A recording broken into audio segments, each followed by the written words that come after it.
But now I want to get into our Bouts and Stouts featured beer of the week, coming all the way from Longmont, Colorado, from Left Hand Brewing Company, Milk Stout Nitro, America's Stout, pour hard.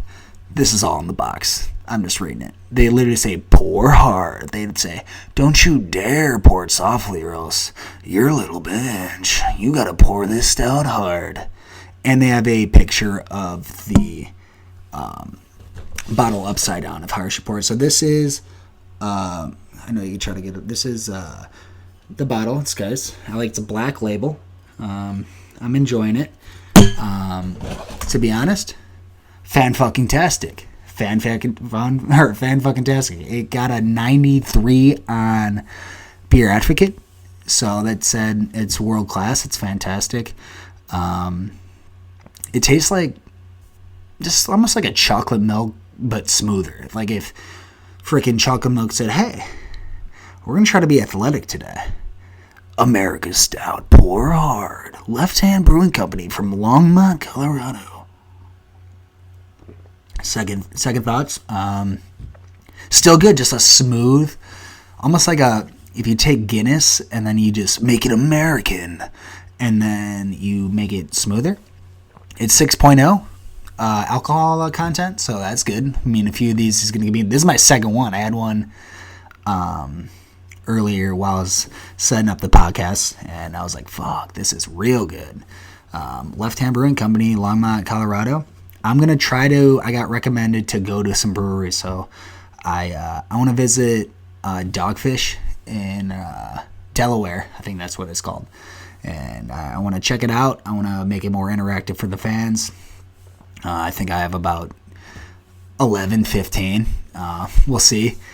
Still no fan questions, but we're going to get there. But yeah, Left Hand Brewing Company, Milk Stout Nitro. We are 2 for 2 with passes. Good to go. If you guys have any recommendations, I will go on a hunt for them. Literally no one's put in anything. So... If anyone, first person to send the podcast a beer, I will go find it, I will go drink it, and we'll talk about it on the podcast right now. Very excited for that. But now, UFC 248 next week. Izzy versus EOL, the Soldier of God, versus Stylebender. Now this, I used to be like, oh, I don't know if Stylebender's legit because he had that war with Kevin Gastelum. I'm never too high on Kevin Gastelum. But they had that Fight of the Year candidate. And then he knocks out freaking Bobby Knuckles. And I was like, okay, he's legit. He's that stand-up striker. He had that walkout, best walkout I've ever seen. Freaking doing flips and shit. And now he's facing the scariest man on the UFC roster, and it's not even close. Yoel Romero is the scariest dude. I don't even know. I'm trying to think of a metaphor, but there's no metaphor. He's just the scariest dude, period. And the thing that I liked about Izzy is that he goes, give me him. Give me him. So you got Izzy, who's not scared of anyone. He wants to be the best. He wants to be like the legacy champion who's not afraid of everyone, wants to beat everyone, which is the most respectful thing. And then you got the Soldier of God, who literally is shaped like Juggernaut. Look it up. He's shaped like Juggernaut, and he's ferocious. The ferocity on this man. Go watch the Chris Weidman fight, where he freaking knees this guy in the side of the head, blood spewing out, knockout. Or go watch the freaking Lyoto Machida. Knocks him out with a forearm. It's crazy. So I'm gonna... It's hard to pick because it's left and right. I know Stylebender's the favorite, but something's telling me he's gonna get cute. And I'm picking Romero with the knockout. And I know Romero's coming off 2 losses. He lost to Costa and he lost to Whitaker in 5-round wars. Some people thought he won. And I think this is Yoel's last chance because he's not going to be back in title picture with 3 straight losses. And I think he takes advantage because I think Stylebender is going to have his advantage on the feet, at least for a little bit. and maybe as the rounds go on, Romero just catches it. All it takes is one. He's freaking a super freak. All it takes is one. He's a madman. And I know that's not very popular, but that is my first underdog pick for Bouts and Stouts. And I'm excited to fight on March 7th, baby. UFC 248 T-Mobile Arena. And yeah, hell yeah. Next fight, we got Weili Zhang, part of the Chinese takeover of 2021 in the future, as I predict. She's that champion at strawweight, I believe. Yep, strawweight. And she's facing Joanna Jędrzejczyk, who is the strawweight queen, self-proclaimed. And I think Weili Zhang knocked her out round 1.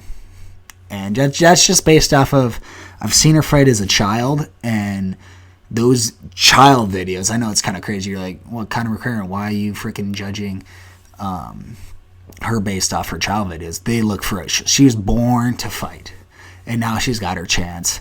And I think China's going to take over the UFC similar to Dagestan. And I think she knocks out Joanna, who I think is at the tail end of her career, and I think she knows it. And I'm a big Joanna fan. So, I mean, I'm being genuine. I think Weili Zhang is going to knock her out round 1.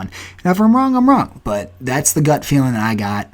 And I think Weili Zhang's going to be champion. She goes, I plan on staying champion until I retire. And I believe her. And she said she's going to knock out Joanna out cold. And I'm like, oh, shit. This girl's a little badass. What's up? So, yeah, I'm going Yoel knockout, Weili Zhang knockout. And I'm going to keep track of my wins and losses with these. So, we'll see. Credibility, hopefully, will be there. And then we got Drakkar Klose. He's the underdog against Beneil Dariush. I don't really think it's that exciting of a fight. I know Beneil's coming off of some time off. Drakkar Klose is that decision master. Beneil Dariush is more of a submission guy. I'm going to take Drakkar Klose with a very frustrating decision. Maybe controversial, maybe split, maybe crowd boos. I don't know. But I'm feeling that Drakkar Klose. He's got 2 Ks in his name, so I don't know what that does, but hell yeah. I'm feeling it.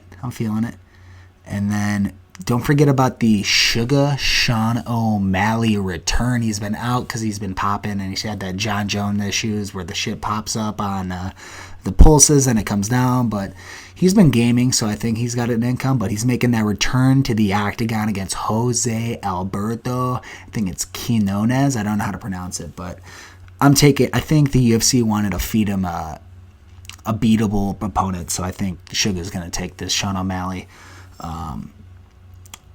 I don't want to make it part of my official picks, but I'm going to. So he's the prelim head main event. So take Sean O'Malley. We're taking Drakkar Klose, Weili Zhang, and Yoel.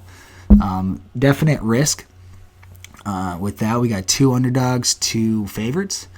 But, we're going to have a good time with it. Big fight card. I think I'm going to head up the Jersey Shore for that one.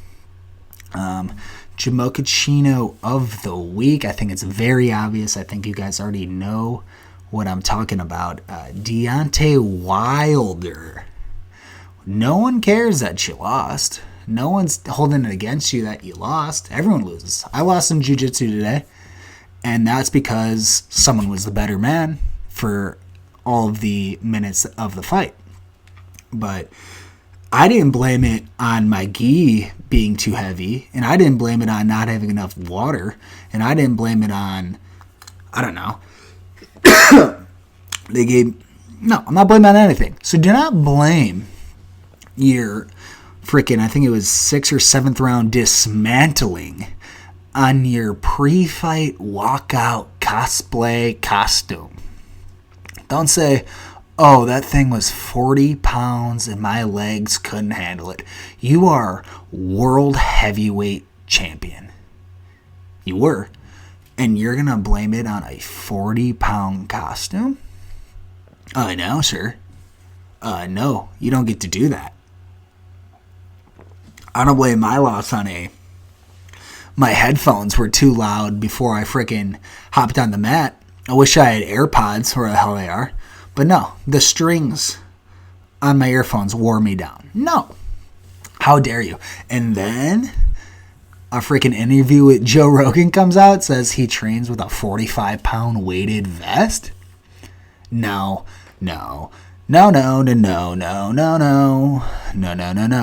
So all you do is sorry, I'll tell you about the weight cut and when all that went down there.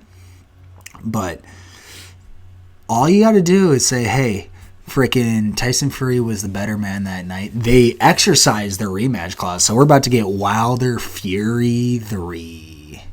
Try not to get more people into that fight by saying, yeah, my costume, and I'm going to call it a costume. I mean, he looked like Bowser's mutant brother. And I'm not talking any smack because he said it was for Black History Month. Support that, but you came out looking like Bowser mixed with Dracula. And I thought it was cool. But don't blame your loss on it. You got knocked out in your table in your corner, threw in the towel, and then you fire the guy who threw in the towel that was trying to protect your life? No. You don't just get to do that. He's been with you for your career, and you're going to say, hey, you didn't let me go on my shield. I'm going to fire you and find a new camp. Not a good look. That's just it. Not really a good look. I don't mind the rematch. I mean, I think we all know that Tyson Fury won both fights. I know there was a draw in the first, but I think we all know Tyson won the first. If you're really praying for that right-hand shot in the third fight, okay. How about you try setting it up with something? He was getting beat up. So now you freaking blame it on the freaking Halloween costume. Now you're firing the freaking quarterman who saved your life, because we've seen boxing deaths recently, and you were getting chotched on. No, and then you exercise the freaking rematch clause. You know, I would like to see Wilder versus Joshua. I'd like to see that. And then maybe rematch Fury. I wish that rematch clauses didn't have to be immediate. I wish you could just, I don't know, maybe Joshua fights Fury next and then you get a rematch on the winner or something like that. I don't like the immediateness, but I do, I don't know, man. Wilder just pissed me off, and he's our Jamochaccino of the week. And that's what I got to say about that. Be better. Be better. And have some integrity and have some accountability when you lose. But losing's not fun. And the entire world is on you. So get with your PR guy. Hire a PR guy and say, hey, well, how do I look like a decent human being when I come out of this? And number one answer, it's, don't blame it on your walkout uniform. Or you can take some notes, because if you want to blame it and go that route, Tyson Fury got carried out by women on a throne. Go that route, because Tyson Fury didn't have to carry anything except a cape. So how we go that route? I'm done. I'm not talking about him. I'm sorry. That's enough. I need a beverage, and it's going to be that milk stout nitro. America's stout. Pour hard.